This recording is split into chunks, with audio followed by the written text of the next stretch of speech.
All right, thanks for meeting with me today, Mr. Wynn. I'm just gonna go ahead and jump right into things. Uh, why don't you tell me about yourself a little bit? All right. Well, my name's Albert Wynn. I'm from Fort Mill, South Carolina, and I aspire occupational therapist, specifically in a pediatric setting. And I just finished my exercise science degree, Bachelor of Science at the University of South Carolina, and I'm excited to get started with my future endeavors, specifically with your company. Awesome. Well, I'll go ahead and get into some of these kind of general background and experience-based questions at first. Can you tell me about a time, or tell me about your experience working as a personal care aide at Attentive Angels Home Care? Specifically, how did you handle your daily responsibilities of caring for patients with medical complexities? So there, basically, I was a care aide where I would help them get out of bed, help them get changed, also help with assist them in eating, and then I'd also do transportation for them as well, to and from wherever they needed to go. Awesome. Okay. Go ahead. Next questions. I see that you have a strong background, obviously, in exercise science. How do you think this knowledge will benefit you in working with children at the Center for Children's Development, especially in providing therapy services?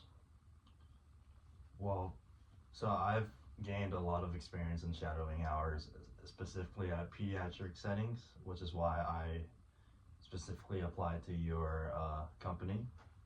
And at those previous shadowing opportunities, I got to work hands-on with children, and I got to learn how they speak to you and how they interact, and it taught me how to interact with them as well.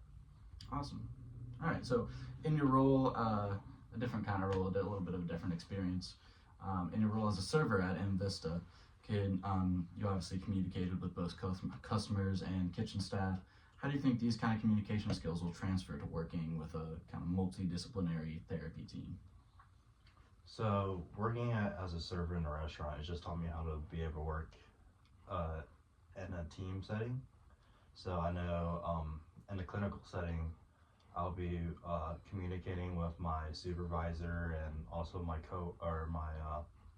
what do you call it, my coworkers, I guess, and making sure I give the most professional patient care there is possible. Yeah, of course. That's exactly what we like to hear. So I'm glad that you guys, we like applicants that have like a diverse background. Obviously, you have your background in exercise science and with occupational therapy, but we like to see that somebody is diverse and they're ambitious and they're going to be able to get out there and communicate to all different types of people. So last one of these kind of general background and experience questions. Could you tell me about a time that you had learned a new skill or technique quickly in a previous job? Like kind of give me a little bit about how you managed the process and what was the outcome. So basically, this past summer is when I started working at Attentive Angels Home Care, and when I first started, it was partially because they were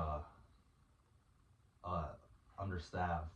So it my supervisor basically brought on a lot of responsibilities for myself, and my main focus was autistic patients, and I've really only worked with children at the time, so it really taught me how to adapt to the different demographics of patients I take care of. Awesome. I mean, that's really impressive. We like to hear about our applicants, being able to kind of be thrown into the deep end. What we do is not easy, so we like to hear that.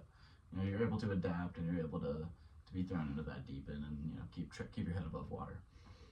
Okay, so now we're going to get into a couple questions that are more specific to working with children and therapy. Feel free to take a second and think about your answer if you want. We're in no rush. You've observed therapy at work, therapy work at Therapy 360. What was one significant lesson you learned from that experience, and possibly like how do you plan to use that in the future and with this role potentially? So one a significant moment that comes up in mind is sometimes children are out of control. You never know what you're gonna get out of them. And this one kid, he had a little tantrum when we were trying to get him to do these specific activities to better his sensory and motor skills, and he just wouldn't listen at all.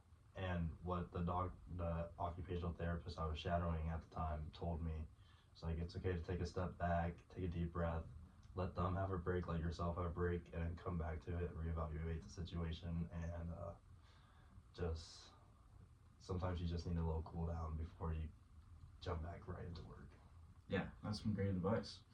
And the next one, this is going to be a little bit more of a situational question. So again, feel free to,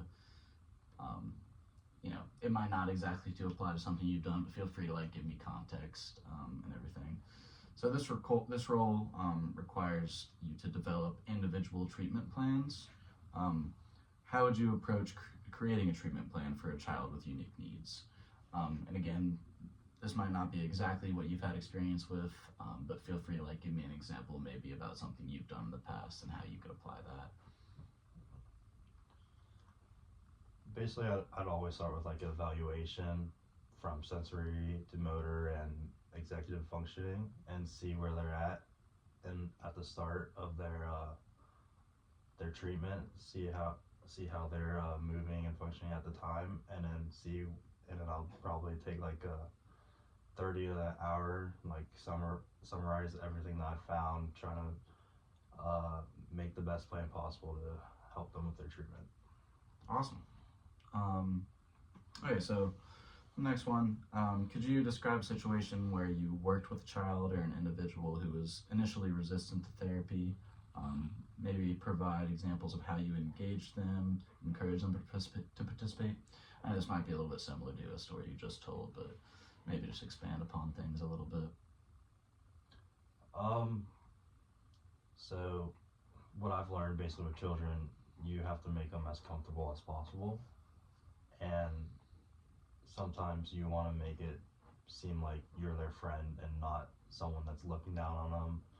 So I like to do is like trying to get eye level with them, get on my knees, and just like have that conversation with them. Like I try to distract them sometimes, but not let them get distracted at the task at hand. Like, hey, do you like this? Do you like dogs? Do you like this or that? So it helps a lot to get them like focused on something they like, but then also at the same time get them focused at what I'm trying to help them get better at. Awesome. Okay, this is gonna be the last kind of like specific question regarding children therapy. About halfway done with our interview, but you're doing great, so keep it up.